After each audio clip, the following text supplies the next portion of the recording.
Nakaalarma daw yung motorsiklo na kinarnap mo daw. Tinatakot po nila ako na kasi kakasuhan ng estapa. Tapos kinarnap ko daw po. Naisip ko na lang po, isoli na lang po. Kahit wala na po akong makuha. Ganito po kasi yan. Pinangay niya ang motor ko. Sasabi ko, ibibigyan kita ako ng hanggang 5, ibalik mo ang motor. Hindi po niya binalik, blinak po niya ako. Nung nalaman niya pong nag-file ako ng kaso, saka po siya nag-aano na ibalik yung motor. Hindi lang po ako nag-file ng kaso, hindi niya ibabalik yung motor ko eh. Anong gagawin mo ngayon? Tatanggapin mo bang motorsiklong sinasauli sa iyo? Magsasampa ka pa ng kaso kasi una, nagpabarangay, pulis, ayaw mong tanggapin. So ngayon magsasampa ka ng kaso. Ano to, tampororot ka ba?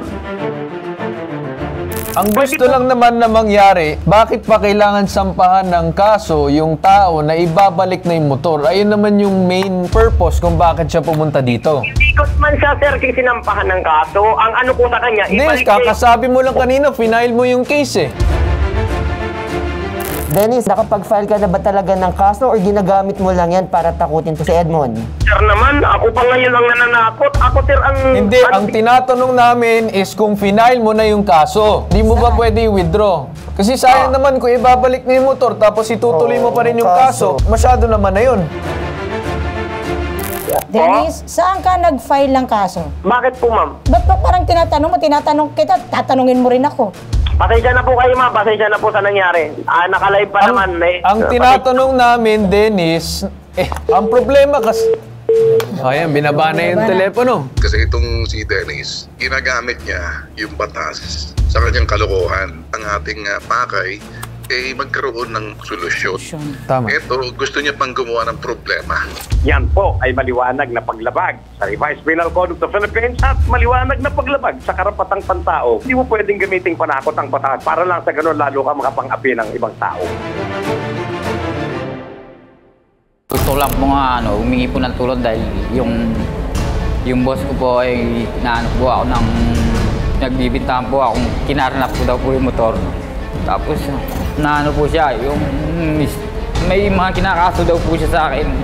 Naharas po niya ako, pati ano po, pamilya ko na dadamay na po sa ginagawa niya. At ano po, nung June 13, 2021,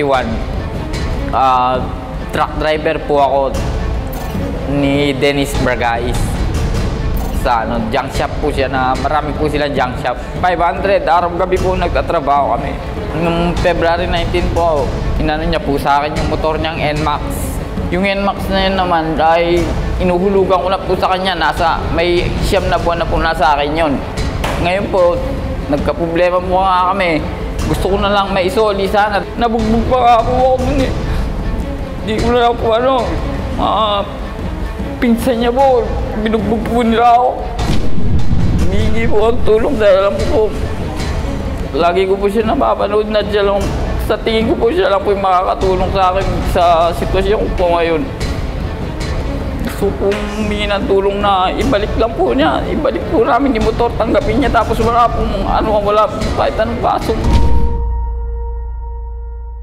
June 13, 2021, naging truck driver si Edmond ng junk shop. Pebrero 2023, inalok si Edmond ng kanyang amo na bilhin ang motorsiklo nitong Yamaha NMAX. Ang kanilang napagkasunduan, 5,000 pesos kada buwan ang ikakaltas sa kanyang sahod bilang bayad sa motorsiklo. Ano itong reklamo mo na nakaalarma daw yung motorsiklo sa HPG daw or sa police na kinarnap mo daw? Yun po yung sabi niya sa akin, tinatakot po nila ako na kasi kakasuhan ng estapa. Tapos kinarnap ko daw po. Pero kaya po hindi ko na po ginamit yung motor, tinabi ko na lang po muna sa amin dahil takot po ako, takot po yung pamilya ko para sa kaligtasan ko po, ma-checkpoint po ako, ganun. Bakit umabot sa ganun? Siguro po may mali ako dahil yung mga kasamahan ko rin po doon, marami po silang tao, nasa 30 yung nagtatrabaho doon. Yung mali ko po doon, parang hinikayat ko po sila na magreklamo dahil tag 200 lang po yung sahod nila. 12 hours po silang naka-duty. So yun nangyari, pinagkainitan ka? Opo, nagalit po siya sa akin. Tapos nagsabi na po ako na, boss, alis na lang po ako. Parang hindi ko na po gusto yung nangyayari. So nung pag-alis mo, hindi mo na nakayanan, yung nangyari is yung motor is sinasauli mo. Bakit sinasauli mo yung motor? Ano ba yung istorya nun? Ano po, yung inano niya po sa akin yon, hulugan ko daw, nagmaganda loob po siya. Sabi niya, hulugan mo muna habang nandito ka. Wala po limit kung kailan ko matapos, basta 85 po yung pagkasabi niya. Pero matanong ko since hinuhulugan mo sa kanya yung motor, so ikaw ba parang may payslip ba kayo na doon dinededuct, naka-indicate na monthly, di ba, 5,000, so 2,500, kinsenas, katapusan, may ganun bang binibigay sa'yo? Wala po. Payslip. So wala kang kahit anong katibayan na magpapatunay na talagang meron kayong transaction sa isa't isa? Yung mga usapan lang po namin, screenshot, yun lang po. Nagtiwala po ako sa kanya dahil ang bait na po. Siya lang po may listahan ng usapan namin, yung magkano nahulog ko. So sa makatuwid, verbal lang talaga lahat? Opo. Naisip ko na lang po, isoli na lang po. Kahit wala na po ako makuha, pero malaki na nahulog ko dun, sir. Ilang taon mo nang nahulugan? Buwan? Mga nasa 9 months na po. 9 months na. Malaki na po yung nahulog ko. Kahit sa ano ko po, kahit wala po ako makuha, kahit anong ano ko na lang, yung matahimik lang po. Yun lang po, masaya na po ako. Nagiging emotional si Kuya, no? Bakit? Bakit nagiging emotional ka? Ano po kasi, damage na po sa kalooban, sa ano po, sa pamilya. Parang inano niya po ako. Nagpatulong po ako sa barangay namin, sa mismong kapitan namin para isole. Ipinangalandakan na po, tinangay niya lang yan. Ganito na lang siguro, mas maganda na makausap natin yung inireklamo na si Dennis Bragais para magkaroon din tayo ng balancing usapan na meron tayong side mo at yung side din niya para maalam natin lahat, no? Sir Dennis, may lumapit po sa amin, dati mo daw tao, ikaw daw ay nagpahulog ng inyong motor na NMAX, tapos ngayon ay sinasauli daw niya, pero nagkaroon daw ng problema dahil ayaw mo daw tanggapin. At siya daw ay kakasuhan mo ng karnaping. Anong meron dito, boss? Ganito po kasi yan. Ang kwento po niyan is, tinangay po niya yung motor na yan during time na nasa Bicol ako. Tinangay? Ano yung patunay mo na tinangay yung motor? May mga testigo po ako na kinuha niya. May mga CCTV ka ba? Picture or anything? Meron po. Pero boss, ano tong video na pinapakita sa amin ni Edmond na pinapakita daw, nakasama niya daw yung pulis na binabalik ang mismong motor sa inyo pero ayaw niyo daw tanggapin? Sir, actually kasi yung time na yun, sir, wala pa po ako niyan.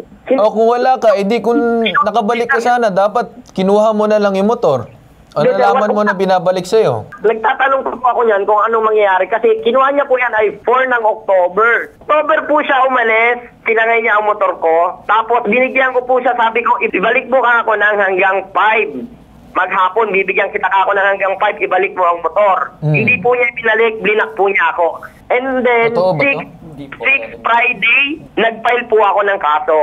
Nung nalaman niya pong nag-file ako ng kaso, saka po siya na ibalik yung motor. Hindi lang po ako nag-file ng kaso, hindi niya ibabalik yung motor ko eh. Tapos sinasabi po niya ngayon, naghulog siya ng 9 months. Asan po ang katibayan niya, sir? Okay.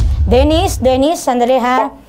Nasa linya ngayon si Sir Ben Tulfo, kakausapin ka. Okay, magandang umaga sa inyo, Tanet, Carl, and sa iyo team.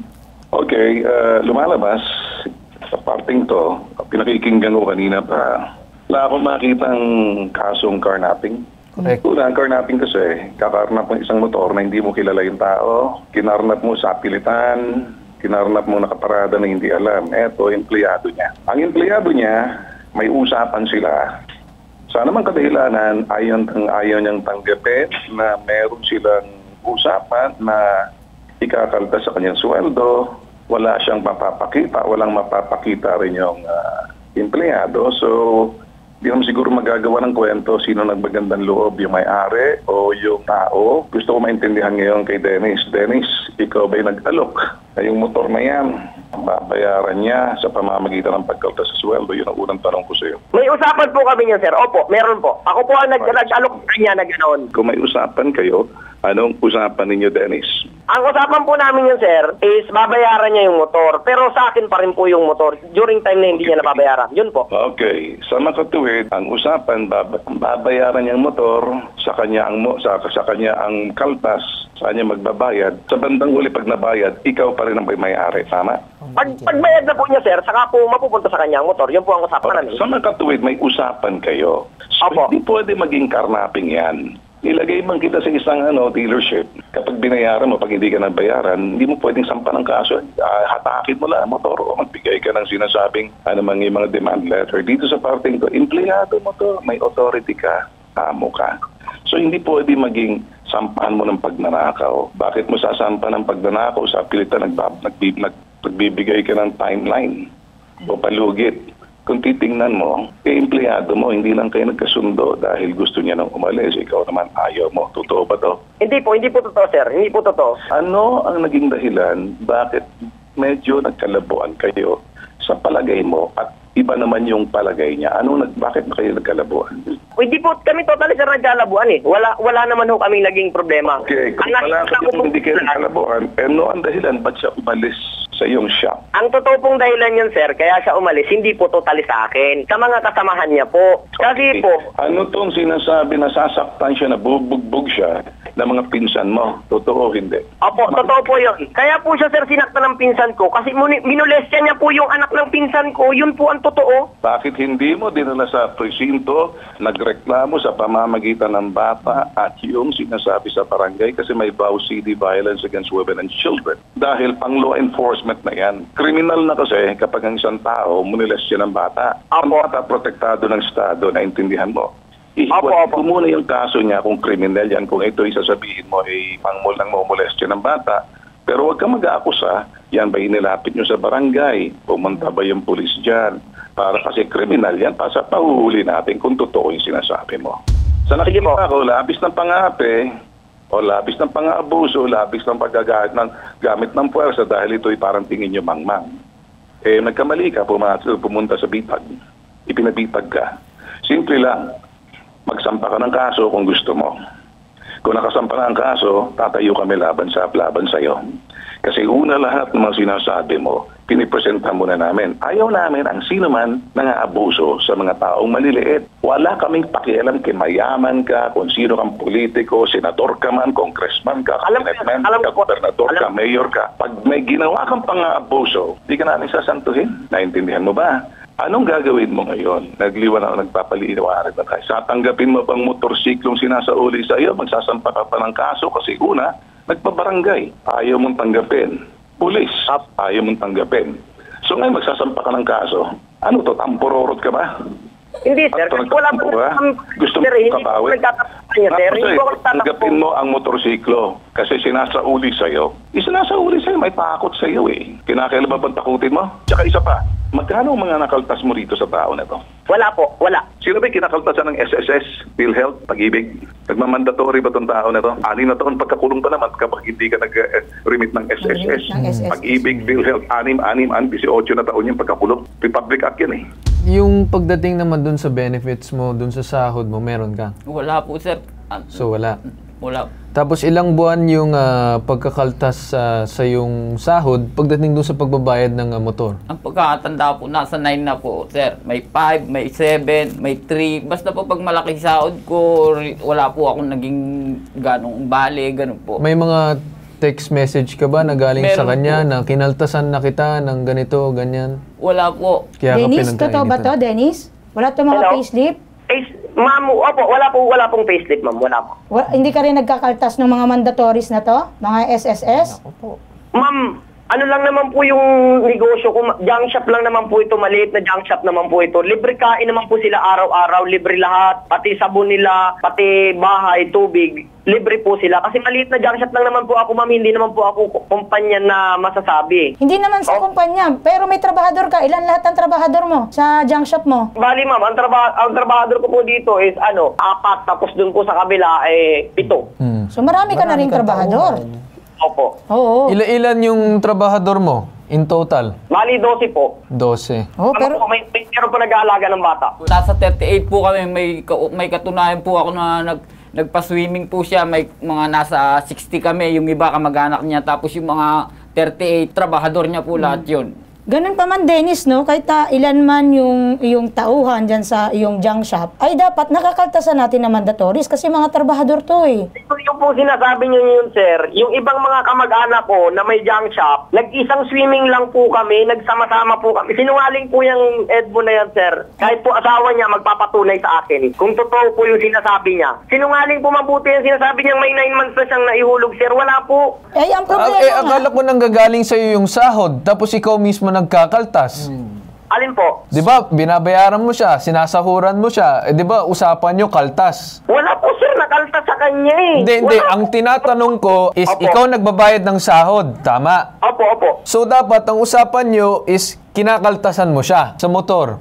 Wala naman, sir, nakaltas sa kanya eh. Kasi yung kung nakakaltas sa kanya, yung bali po niya yung nung nakaraan, yung mga bali niya po yun, may katibayan po ako, siya po walang katibayan. Ang problema, Kahit po, pwede po magpatunay, sir. Dennis, ang problema kasi sa'yo, Dennis, ang problema sa'yo, hindi ka nagre-release ng kahit anong payslip para malaman man lang kung nakaltasan siya o hindi. Sabi mo nga, nagkaroon kayo ng agreement. Imposibleng hindi mo nakakaltasan, nagagamit niyo yung motor. Ma'am, pasensya na po kayo ha. Medyo, ang nangyari po kasi ako pa yung naano ngayon. Pero alam po ni Edmond kung ano yung totoo, ma'am. Alam niya po lahat ng kung totoo yung mga sinasabi niya. Siya po yung may alam. Hindi na po ako magsasalita, ma'am, kasi ang nangyari, ako yung nagiging...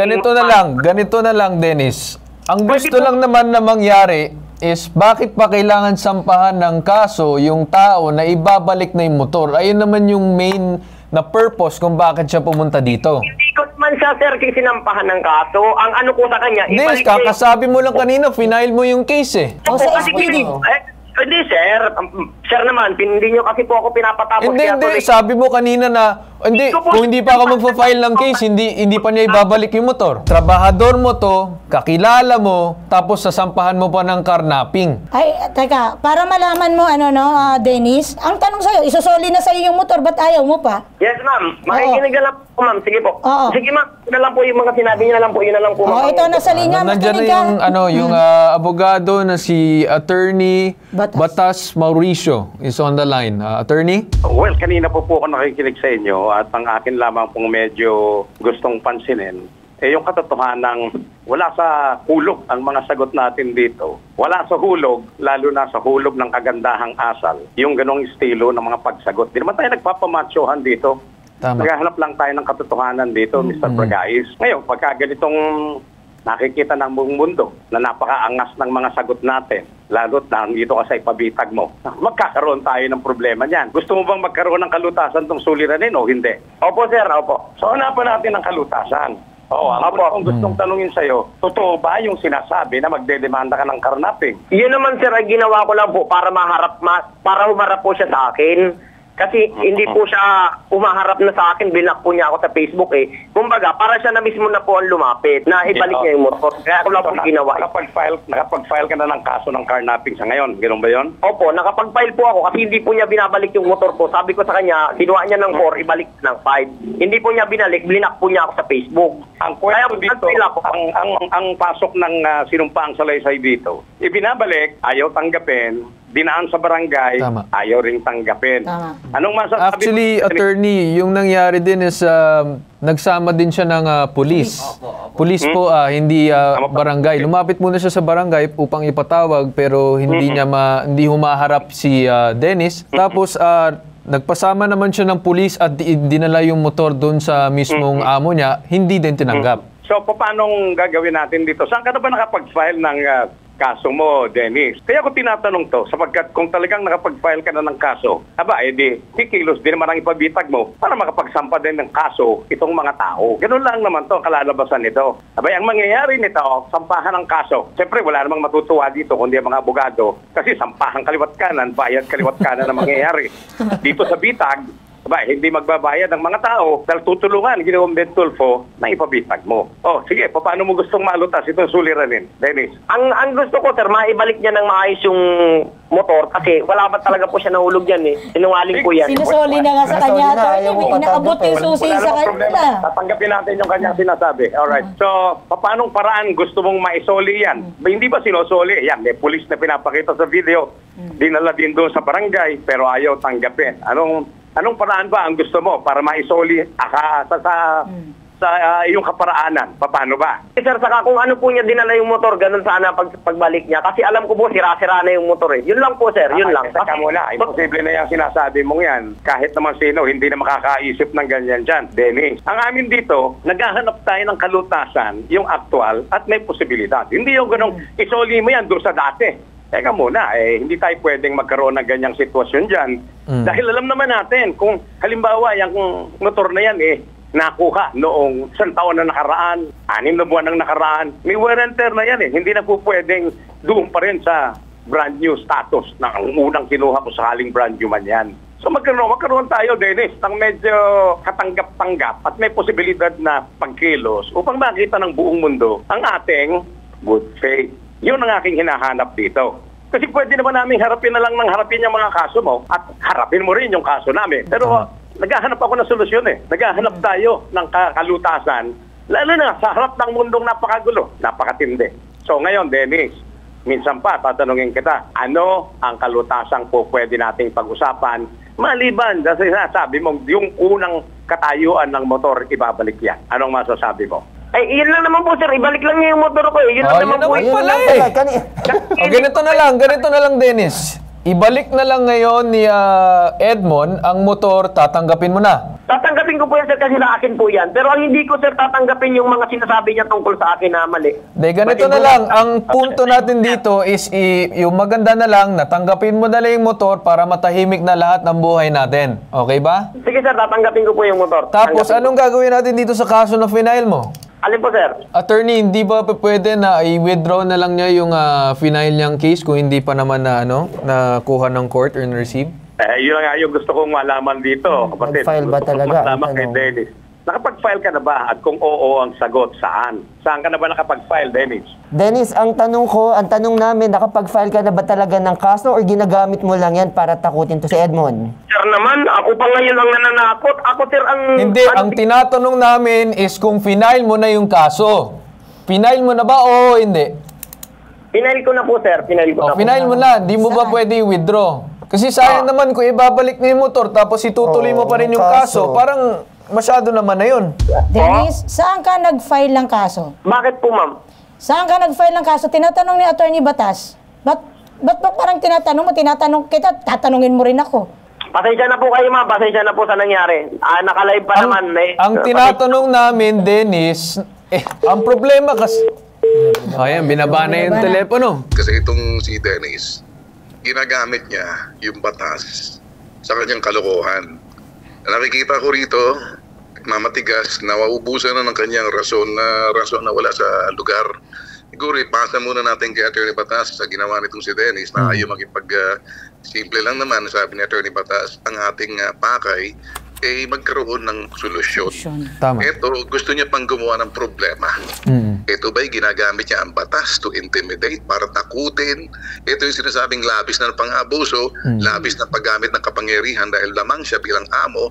Itong dapat maintindihan. Grave oppression, grave aggression. Correct. Grave justice doon sa mga taong maliliit. Sabi, tunay pong napakabigat nung ginagawa nitong si Dennis sapagkat yan po ay pang-aabuso sa mga karapatan sa batas at hindi po pinapayagan yan ng batas. Lumilitaw, ipinantatakot yung batas. Ayaw po ng batas yung ganyan. At ang binabanggit po natin, yan ay isang matinding pananakot na ang equivalent sa Revised Penal Code ay great threat. Hindi mo pwedeng gamitin ang batas para ipanakot ang ibang tao at magawa nila yung gusto mong gawin mo. O di kaya, matupad mo yung gusto mong layunin sa kanila. Yan po ay maliwanag na paglabag sa Revised Penal Code of the Philippines at maliwanag na paglabag sa karapatang pantao. Nito pong si Ginoong Gulapa na naghahabol lang naman ng kanyang karapatan. Pagka po ganito ang sitwasyon, makikita po natin, unang-una, wala pong file kaso. Bakit? Napakadali po niyang sasabihin kung nakapag-file na siya ng carnapping, nag-file ba siya sa police? Nag-file ba siya sa National Anti-Carnapping Task Force ng PNP? Nag-file na ba siya sa piskalya? Nag-file na ba siya sa hukuman? Napakadali pong sabihin yung mga ganong klase. Lalo na't nakikipaghanap na rin siya ng kalutasan sa problema. Pero maliwanag po, hindi niya nasasagot. At mabuti na lang nagpunta sa ibabitag mo sa Bentulfo, ito pong si Ginoong Gulapa. At ngayon nagkakaunawaan tayo na una, walang demanda. Pangalawa, hindi mo pwedeng gamiting panakot ang batas para lang sa ganun lalo ka makapang-api ng ibang tao. Klaro na ba sa'yo ang magiging action mo? Ganito na lang, try mo na lang ibalik yung motorsiklo. Kung hindi, pwede ka lumapit sa abogado at pwede natin siguro maanuhan ng kaso. Ito si Sir Ben din, magbibigay ng advice. Okay, ganito na lang, para kay Edmond. Pakinggan mo ako na maigi, Edmond. Sana nakikinig pa yung kolokoy. Kung nanonood ngayon itong inarereklamo at nanonood ngayon ng Luzon, Visayas at Mindanao, iba ang ipabitag mo. Ibang tulfo ang ipabitag mo. Huwag malito. Tumatayo tayo sa mga taong simple, walang kalaban-laban, walang boses, yung mga walang matakbuhan dahil binabaliwala sila. Hindi tayo kakampi ng mga inape, tayo to pagtagapagtanggol ng mga inabuso, niloloko. Kaya natin tumayo. Iba't ibang mukha ng pang-aabuso sa anumang sektor, industriya. Makikita mo, malilit na tao lagi. Pareho ritong lumapit sa atin. Ang mensahe ko rito kay Dennis, ngayon na ipabitag ka na, ituloy mo yung kaso. Tulad na sinasabi ni Attorney Batas, yung kaso mo na yan. Ano man ang gusto nitong si Edmond at na dapat isa sa uli, sa anumang lugar, dapat yung motor na yan ipakita na mismo, gagamitin tong programa natin at tinawagan niyang si Dennis. Nagmamalaki pa. Ang siguro naiipit na siya doon sa sinasabing tinatago niyang lihim. Anong lihim? Hindi siya nagbabayad ng mga mandatories. Yun ang unang paglabag. At dahil lang sa lintik na motorsiklo niya, magagamit laban sa kanya. Yung kanyang junk shop na kumbaga naintindihan natin, maliit lang siya na tao. Kung gaano man siya kaliit na tao, sobra-sobra, higante naman ang kanyang pang-aabuso. Kanina pa lang, sa tatlo sa inyo, malinaw na malinaw, nagpapalusot. Tanong ni Batas Mauricio, hindi niya sinasagot ng matino.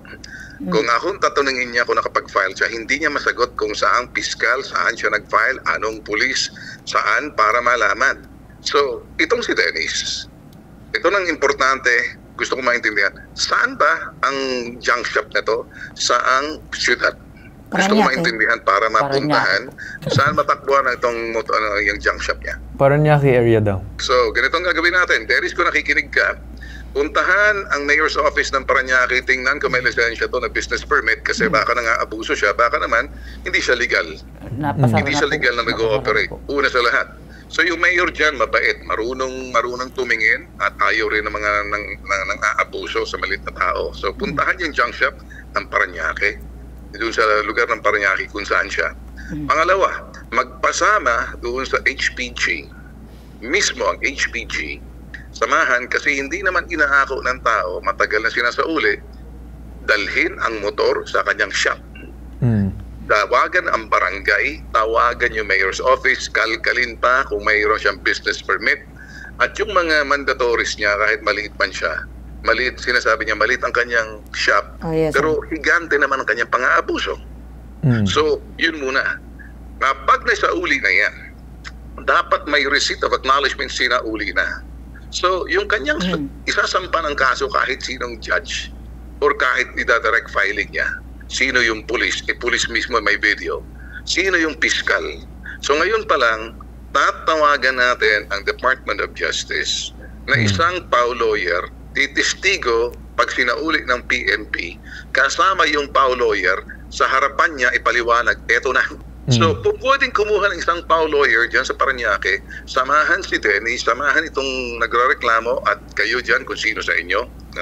Ngayon, isauli, tapos witness by the barangay sa DILG, witness by the DOJ sa pamamagitan ng ito'y PAW lawyer. Kung sakaling nandoon man si Dennis, tauhan, ipapaliwanag, tatanggapin nyo kasi sinasauli ito, kusang loob. Makikita ng pulis ngayon, acknowledgement. So, una sa lahat, yung sinasabing in good faith, sinauli sa kanya. So, kung makita pa to si Dennis, sabihan sa kanya ng sinasabing PAW lawyer na sinasauli na sa iyo, huwag niyang paglaruan ng batas. Kaya nga sa mga taong maliliit na inaakusahan niya, tulad nitong si Edmond, ngayon pa lang tatayo na yung PAW lawyer sa ilalim ng Department of Justice. Tatayo yung DILG sa pamamagitan ng mayor's office na para sabihin sa business permit. Tatayo yung PNP Highway Patrol, total sinasabi niyang carnapping. Tandaan, ang carnapping, isang bagay na hindi mo pwedeng gagamitin yan ng basta-basta. Kung saan man siya nagsampa ng kaso, alam na agad ng PAO sa tulong ng bitag, tumayo dyan para kay Dennis, para, kumbaga, umpisa pa lang, makikita, sinauli niyo na. So ano pa, nagsisinungaling lang tong Dennis na to. Kung nanonood ka, Dennis, hindi ako nagbibiro. Ayusin mo to. Or gusto mo talaga ng kaso. Matatalo ka dahil maraming pambala ang batas sa'yo. SSS, PhilHealth, Pag-ibig. Inumpisa na niya nang magsabihin. Alam mo nangyari sa kanya? Para siyang binuhusan ng malamig na tubig. Nag-slow down siya. Alam niya na na meron siyang pagkukulang. Lumabas na parang sinasabi niya, maliit lang ako. Oh, maliit ka na tao pero higanti ako mga abuso. Sa mga taong kapareho ni Dennis, ganitong klaseng reklamo, labis ng pang-aabuso, labis ng paggagamit ng kapangyarihan, wala na kayong iba, wag nyo nang i-Facebook, diretso na sa amin. Wag nyo na kaming itag, diretso na sa ipabitag mo, bukas ang aming tanggapan, anytime. Kung sakaling nasa probinsya man kayo, gagawin namin lahat. Tandaan, makikita nyo ang bitag sa buong bansa, iikot. At yun, nagtatapos ang storya na to. Ito ang nag-iisang pambansang sumbungan, serbisyo, tulong at tatak tulfo. #ibabitag mo.